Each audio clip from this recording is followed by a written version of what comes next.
Hello दोस्तों, तो कैसे हैं आप सभी लोग। आई होप आप सभी अच्छे होंगे और अच्छे से अपनी पैथोलॉजी पढ़ रहे होंगे। तो दोस्तों, जैसे अपने लास्ट सीरीज लिवर पैथोलॉजी ख़त्म करी, आज अपनी नई सीरीज स्टार्ट होने जा रही है, that is of GIT, gastrointestinal tract जो इन्फेक्शंस हैं, जो जिसकी पैथोलॉजिकल डिसीज है रिलेटेड टू जीआईटी, अपन इस वीडियोस में देखेंगे। ठीक है दोस्तों, तो सबसे पहले जो अपना आज का जो कॉमन डिसीज़ जो अपन मोस्ट जो आपसे पेपर में पूछी जाती है, that is of peptic ulcer disease. ठीक है, पीओडी।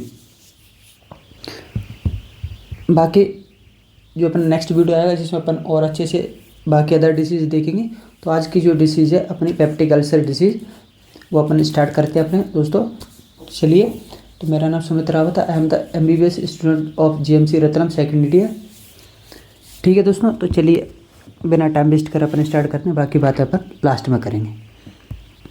तो जैसे कि मैं आपको बताऊँ, पेप्टिक अल्सर डिसीज या फिर पीओडी भी अपन जिसको बोलते हैं, तो has be no that is अपन जो अपन गैस्ट्रिक जो अपना स्टमक उसकी लेयर अपन देखते हैं, that is a mucosa, submucosa, muscularis propria और सेरोसा। ठीक है, तो दैट इज़ अ ब्रीच का मतलब होता है एक डिसइंटीग्रेशन के, कोई आपकी लाइन चल रही है उसका कोई बीच में ब्रेक, एकदम ऑब्स्ट्रक्शन। तो म्यूकोसा में क्या होगा, ब्रीचमेंट हो जाएगा। तो that is ulcer defined as histologically as a breach in the mucosa of the alimentary tract. ठीक है,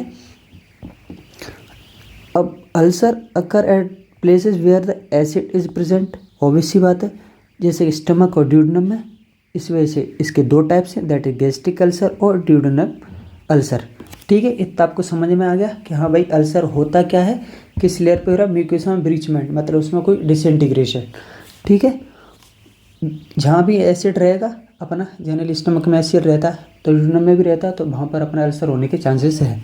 इस वजह से अपन इसके दो टाइप बोलते हैं, गैस्ट्रिक अल्सर और ड्यूडेनल अल्सर।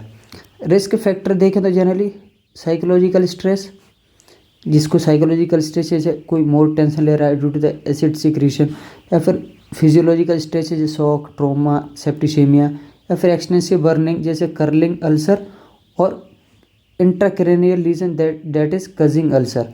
कर्लिंग अल्सर जो कि in posterior aspect of first part of duodenum, मतलब D1 में आपको जनरली देखने को मिलेंगे। वही कुजिंग अल्सर जो अपने रहते हैं डेवलिंग फ्रॉम द हाइपर एसिडिटी, आपका एसिडिक कंटेंट बढ़ जाएगा तब आपको कुजिंग बोल दो या कजिंग अल्सर आपको देखने को मिलते हैं। एटियोलॉजी क्या है कि by the ulcer occurring, ulcer हो क्यों रहा है भाई, क्या दिक्कत है, तो imbalance between the mucosal defence mechanism and the damaging factor that cause chronic gastritis. कहने का मतलब है कुछ एग्रेसिव फैक्टर हैं जो कि प्रमोट करते हैं अल्सर को, कुछ डिफेंस फैक्टर जो कि उससे बचाते हैं। ठीक है, जैसे गैस्ट्रिक एसिड, पेप्सिन और H पाइलोरी बैक्टीरिया जो कि अल्सर को प्रमोट करेंगे कि हाँ भाई और बढ़ा देंगे भाई। डिफेंस मैकेनिज्म में इनके खिलाफ जैसे बाइकार्बोनेट हो गया, म्यूकस हो गया, प्रोस्टोग्लैंडिन्स हो गए, जो कि बेचारे उस जो अपनी म्यूकोसल लेयर है उसको बचाते हैं कि उस पर कोई अल्सर ना हो। तो इन दोनों के बीच में एक तरह से क्या इम्बैलेंस हो जाता है, इस वजह से अल्सर होता है। ठीक है, तो that is the reason for the occurring ulcer. ठीक है दोस्तों, नेक्स्ट देखते हैं इसके टाइप्स, जैसे कि मैंने आपको बताया गैस्ट्रिक अल्सर और ड्यूडेनल अल्सर, बाकी बेनाइन अल्सर और मैलिग्नेंट अल्सर भी होते हैं। ठीक है, साइड देंगे अपन जनरली तो ड्यूडेनल अल्सर जो रहेगा मोस्ट कॉमन होता है, वही gastric ulcer second most common है। ठीक है, अब ड्यूडेनम में फर्स्ट पार्ट ऑफ ड्यूडेनम में ज़्यादातर अल्सर देखने को मिलते हैं, गैस्ट्रिक में आपको पाइलोरिक रीजन में देखने को ज़्यादा मिलेंगे। ठीक है, तो जैसे आपको मैंने एक डायग्राम बताया, यहाँ पर स्टमक बनाया, इसके कार्डिक रीजन एक बताया, ये पाइलोरिक रीजन बताया, यहाँ पर गैस्ट्रिक अल्सर देखने के ज़्यादा चांसेस हैं। वहीं मैंने आपको फर्स्ट पार्ट ऑफ ड्यूडेनम बताया, यहाँ पर ड्यूडेनल अल्सर देखने के ज़्यादा चांसेस हैं। ठीक है, अदर साइड्स भी रहती हैं, वो आप देख सकते हैं, गैस्ट्रो जंक्शन स्टोमी या फिर मर्कल्स डायवर्टिकुलम, तो ये अदर साइड्स रहेंगे जहाँ पर क्या अपने अल्सर आपको होने के चांसेस है। ठीक है, वही मैं अगर आपको इसकी ग्रोस बात करूँ ग्रोसली, तो वेनाइन और मैलिग्नेंट जैसे मैंने बताया, तो वेनाइन में आपकी स्मॉल साइज होगा, पंच्ड आउट मार्जिन। ठीक है, ग्रोस में आपको ये लिखना है पंच्ड आउट मार्जिन। वही मैलिग्नेंट में लार्ज साइज रहेगा और रोल्ड आउट मार्जिन रहेगा। ठीक है, माइक्रोस्कोप या फिर हिस्टोलॉजिकल बात करूँ तो 4 हिस्टोलॉजिकल जोन्स रहेंगे इसके। क्या क्या जोन्स हैं, चारों लेयर्स जो अपन ने पढ़ी थी उनमें। ठीक है, नेक्रोटिक जोन रहेगा, एक्सुडेटिव जोन रहेगा, ग्रेनुलेशन टिश्यू रहेगा और फाइब्रोलाइटिक जोन रहेगा, जोन ऑफ सिकेस्ट्राइजेशन। ठीक है, तो जैसे आप देख सकते हैं नेक्रोटिक जोन अपना एक तरह से म्यूकोसा पे ही है, वही एग्जीक्यूटिव जोन अपना सब म्यूकोसा को कंसिस्ट कर रहा है। ग्रेनुलेशन टिश्यू जो कि मस्कुलर प्रोपिरिया और सब म्यूकोसा दोनों में, जहाँ पर ब्लड वेसल्स आपको जनरली देखने को मिलेंगे। वही सिरोसम अपना फाइब्रोलाइटिक फाइबर्स लाइक आपको दिख रहे हैं, ये अपनों जनरली इसमें मिल जाते हैं। जैसे कि आपको इसका डायग्राम भी दिया हुआ है, यहाँ पर आप देख सकते हैं। देखिए नेक्रोटिक डेब्रेस हो गया, इनफिनिटी से ग्रेनुलेशन टू फाइब्रोसिस, तो एक तरह से सभी में सब म्यूकोसा, मस्कुलरिस म्यूकोसा और म्यूकोसा और म्यूकस लाइक ग्लैंड।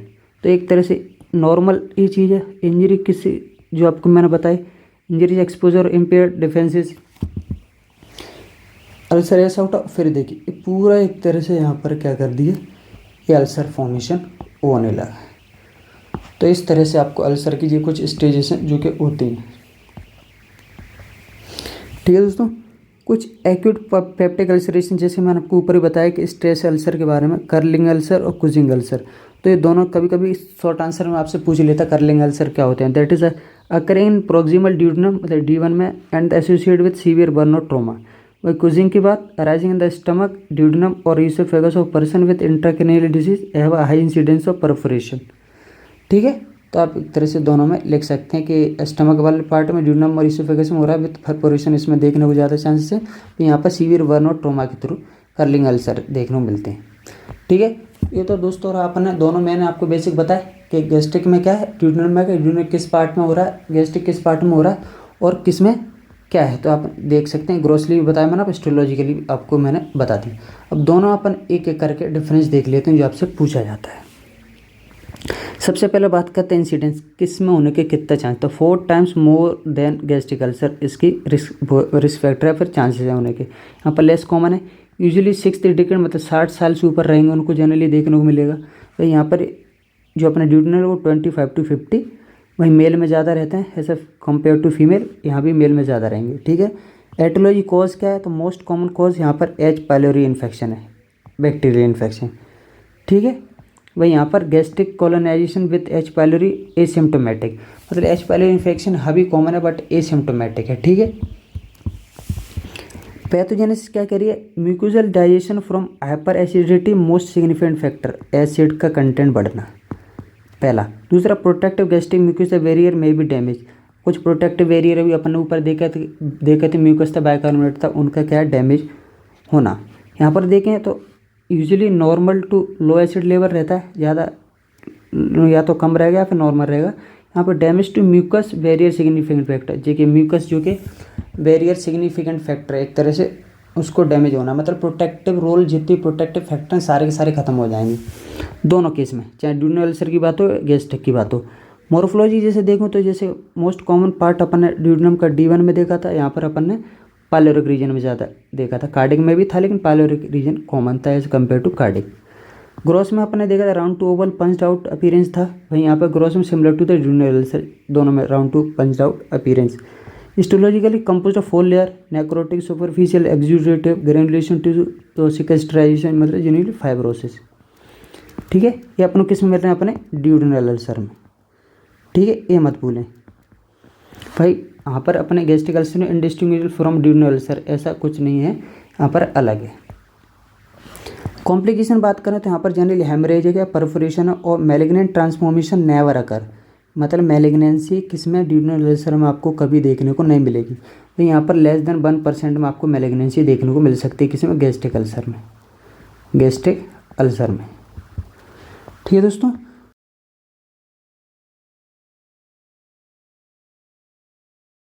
अब कुछ इसके क्लिनिकल फीचर हैं जो आपको जनरली देखने को मिलेंगे, जैसे कि सबसे कॉमन मैं बताऊं आपको, ये आपका स्टमक है, फूड आपने लिया, फूड आया, ये आप पिंक वाला दिख रहा है, ये थोड़ा जूम और कर देते हैं, तो पिंक वाला दिख रहा है, यहाँ पर जो ग्रीन दिख रहा है दैट इज़ ऑफ एसिड है, जो आपकी जैसे HCl अगर मैं बात करूँ। ठीक है, 2 मिनट HCl। ठीक है, तो यहाँ पर एसिड, अब देखो फूड आया पहले स्टमक में आएगा, तो स्टमक के पार्ट जो भी अपन बॉडी फंडस कार्डिक पार्ट रहेंगे उसमें आएगा, तो यहाँ पर अल्सर कौन सा आएगा, गैस्ट्रिक वाला, वही ड्यूडेनम में अपन नीचे आ जाएगा। तब तक क्या करेगा, जो एसिड क्या करेगी उस फूड को क्या कर दी, एक तरह से न्यूट्रलाइज कर देगी, मतलब इतना कॉन्टैक्ट में एसिड के में आते। ठीक है, तो कहने का क्या मतलब, pain food relief pattern, pain food relief pattern किस में, ड्यूडेनल वाले में, और यहाँ पर गैस्ट्रिक अल्सर है। तो ड्यूरल अल्सर में क्या है, पेन फूड रिलीफ पैटर्न, मतलब जब आप खाना खाओगे तो आपको पेन नहीं होगा। क्यों नहीं होगा? Due to the neutralisation of food till it reaches duodenum. Duodenum तक पहुँचते पहुँचते फूड का क्या होगा, न्यूट्रलाइजेशन होगा, जिसकी वजह से पेन कम होगा। ठीक है। वहीं गैस्ट्रिक में क्या, एकदम फूड उसके कॉन्टैक्ट में जैसे ही आएगा, सबसे पहले कॉन्टैक्ट में एसिड के चला जाएगा, तो इसकी वजह से उसका क्या रहता है, फेन फूड पैटर्न रहता है कि आप जब कुछ खाओगे तो आपको थोड़ा बहुत पेन अपीयरेंस होगा। ठीक है, due to the direct contact of food with the ulcer. ठीक है, मान के चलिए किसी को स्टमक में अल्सर है, गैस्ट्रिक अल्सर है किसी को, तो गैस्ट्रिक अल्सर फूड पहले कहाँ जाएगा, गैस्ट्रिक पार्ट में जाएगा, तो वहाँ से पहले टच होगा तो उसको थोड़ा फील होगा, दर्द होगा, ऐसे जलन सी होगी। वहीं ड्यूरनम में जाते जाते न्यूट्रलाइज हो जाएगा, मतलब तो ऐसा कंपेयर टू कम दर्द होगा। ठीक है। वहीं ड्यूरनल अल्सर में आपको नाइट पेन कॉमन है, यहाँ पर गैस्ट्रिक अल्सर में ऐसा कुछ नहीं है। क्यों? Because all food reach to the colon, obvious सी बात है, यहाँ पर कोई वॉमिटिंग का रीजन नहीं है। वॉमिटिंग किस में देखी जाती है अपनी, जनरली गैस्ट्रिक अल्सर में। ठीक है, गैस्ट्रिक अल्सर में। मेलेना मतलब food blood in stool is more common किस में, ड्यूरनल अल्सर में। बाकी यहाँ पर एमेटमेसिस मतलब blood in vomiting is most common gastric ulcer में। भाई no loss of weight in duodenal ulcer, where significant loss of weight, patient not able to take food in gastric ulcer. ठीक है। Deep tenderness in the right hypochondrium and the deep tenderness in midline of epigastrium in gastric ulcer. ठीक है, तो ये दोनों के बीच में आपको डिफरेंस रहा। आप बहुत एक क्लिनिकल फीचर है, आपको ये तो मस्ट लिखना ही है दोनों के बीच में। बाकी इसके अलावा आप मॉर्फोलॉजी लिखिए, उसके कुछ कॉम्प्लिकेशन लिखिए, पैथोजेनेसिस और उसके क्या एटियोलॉजी और इंसिडेंस है। ठीक है, तो 4 से 5 पॉइंट में आप दोनों के बीच में डिफरेंस, इसमें जनरली आपसे पूछा जाएगा कि दोनों के बीच में क्या डिफरेंस है, diurnal ulcer and the gastric ulcer, अगर PUD से क्वेश्चन आता है तो। ठीक है दोस्तों, बाकी कुछ कॉम्प्लिकेशन जो जैसे कि मैंने आपको बताया, haemorrhagic bleeding, perforation, malignant transformation, तो वही चीज़ इसमें लिखी है, तो आप एक बार यहाँ से भी देख लीजिए।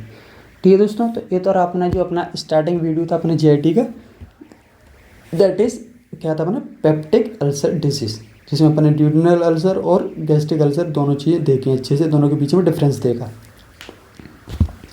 अब बात कर लेते हैं अपन MCQ की। Most common infection of PUD is caused by, तो ऑब्वियसली बात है, अपन ने कौन एक ही बैक्टीरिया पढ़ा था अभी, H. पायलोरी वाला, तो इसका आंसर क्या हो, जनरली मोस्ट कॉमन तो हेलिकोबैक्टर पायलोरी, अपना C आंसर हो जाएगा। ठीक है। Most common complication associated with peptic ulcer disease, मतलब कॉम्प्लिकेशन क्या है, तो अपन ने देखा था अभी क्या था अपना ब्लीडिंग वाला, जैसे मैंने आपको बताया ना, एक और ऊपर मैं आपको बता देता हूँ। ये देखिए, haemorrhagic bleeding most frequent complication, बाकी पेरफोरेशन भी होता है, most common cause of death and the malignant transformation less than 1% of chronic gastric ulcer में ट्रांसफॉर्म इनटू गैस्ट्रिक कार्सिनोमा। कौन कौन से क्रोनिक वाले, तो ठीक है, तो इससे क्या पूछ रहा है, मोस्ट कॉमन पूछ रहा है, तो एक तरह से ब्लीडिंग वाला हेमरेज वाला हो जाएगा। Duodenal ulcer does not consist with respect to gastric ulcer, सीधी बात है, ड्यूरनल अल्सर के रिस्पेक्ट में कौन सा गलत है बताना है। Food pain pattern, night pain common, obvious सी बात है, नो मैलिग्नेंट चेंज।